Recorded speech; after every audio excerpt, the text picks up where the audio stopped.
Hey, what's going on, guys? It's Easy Weezy here, chilling with you guys. So, I wanted to show you guys a pretty good way to make a decent amount of money trading the financial markets. Um, it is putting on a substantial amount of risk. I wouldn't say it's like a big amount of risk, but I would say that it can generate you some pretty decent money. All you really need is $1,500. $1,500, which, if you work a couple of shifts at your job or like whatnot, you could probably get it pretty quickly. And with the market being like so, I wouldn't say inflated, but so overbought, this strategy probably could work, but in the opposite direction.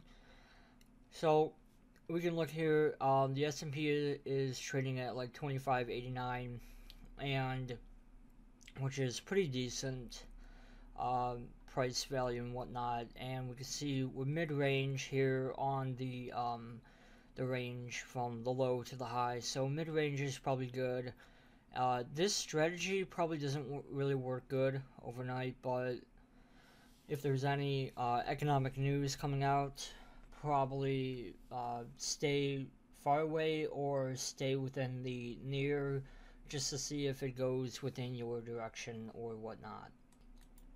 So how this is going to work is we're going to be checking out the S&P 500 future options chain. Now, in order to have this, it depends on your brokerage.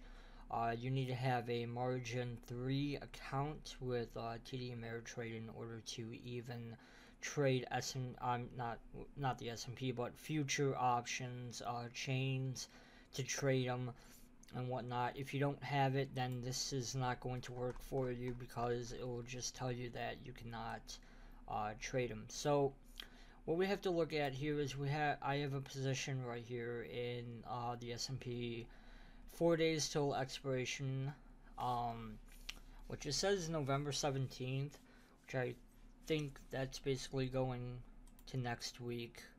1, 2, 3, 4. So yeah, so this is going to expire on Friday, but that's fine. So we basically we want the S&P to hit 25.90, and we look here at the ask, and it's going at 6.0, which probably you could trade a couple contracts here and there and probably get a decent amount of money.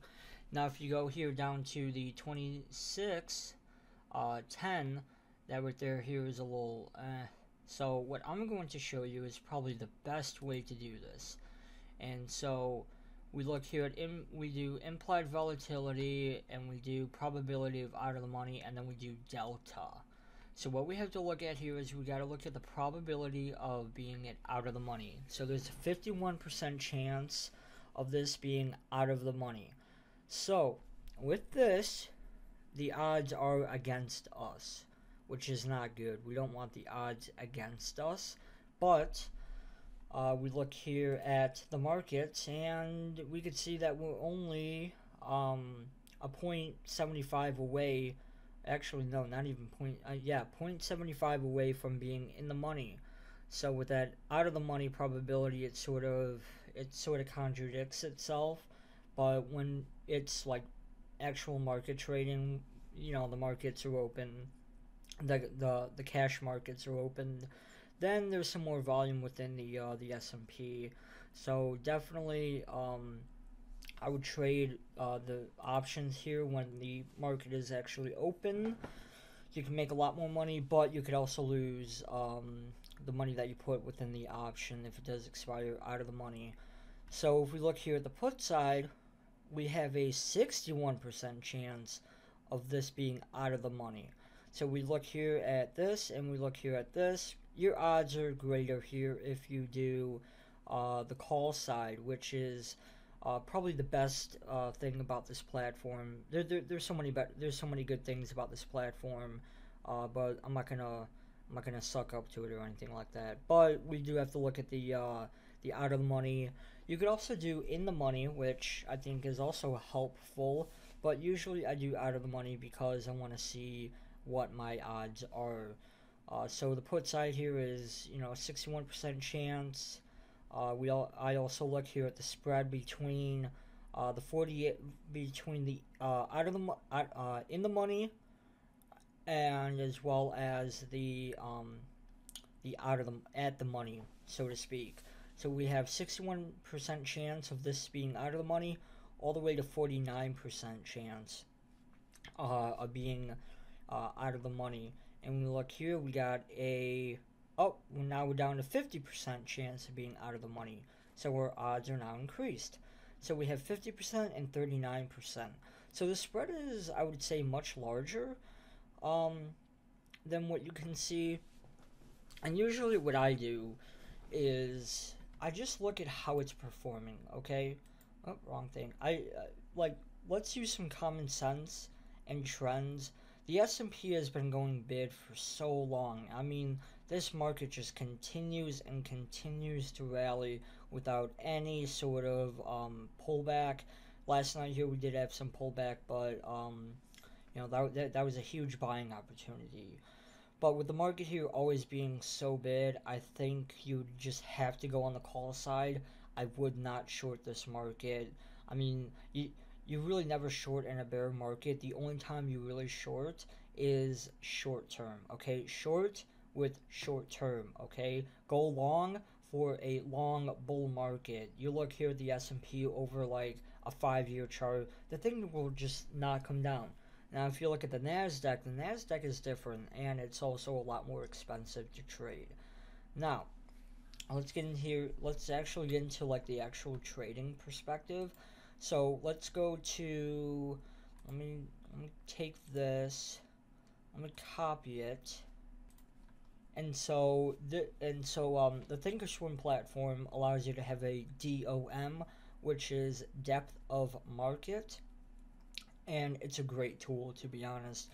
You can see how the options are trading, sort of like with the graph prospectus.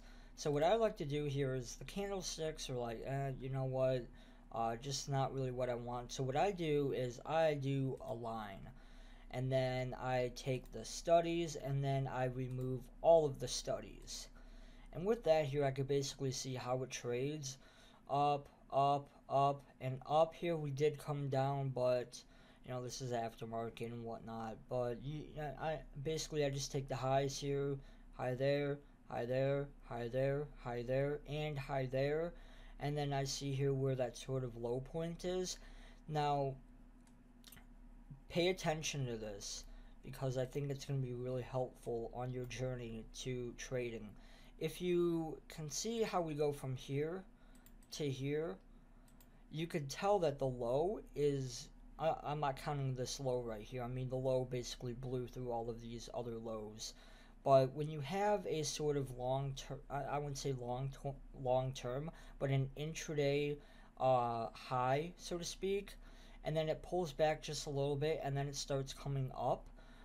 What you have to take from that is when you get a significant drop, like this right here, or even this, you could definitely tell here that the lows are just sort of really tiny, in my opinion, like right here, right here. So when it blows through those little lows, don't get, you know, don't pull out, because to be honest, the lows can be easily broken when it's really short term, or the really small lows. So don't get stepped out, you know, don't say I'm done, you know, we had this significant drop. I mean, this right here is barely anything. We look here at the 650, now down to 675. I mean, over here at the 650, $562 all the way down to $312. Sure, it is a good $200 drop, but I mean, my original investment I think was like $1,300. So to be honest, it just really doesn't step me out. So to take from this, look at your probability of out of the money, and then make sure to always look at a graph of how the option is performing. And then what I like to do here is I like to spread it out here on a, I think I did like a 30-day chart or 20-day chart, is I look how it's just performing overall.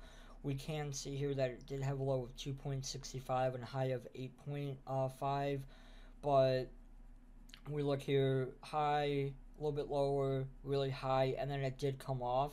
And when it came down to this 3 level, I was like, okay, this right here's got to be buying opportunity.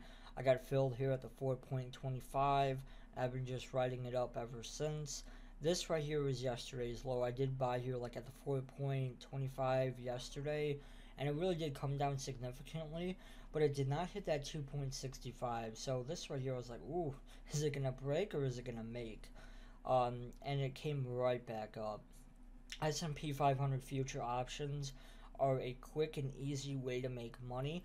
I will not say quick, but it is really easy because all you have to do is click a button, and when the market goes bid, you make big. Okay, bid equals big if you are long. And so that right there is my take here on the S&P 500 future options. Really great products to trade. They are derivatives. They do require margin, because they are leveraged products, and with derivatives and whatnot, they become a little bit more complicated and such. But thank you so much for watching, guys. Hope you did get some sort of knowledge with this and whatnot, and I will see you guys later.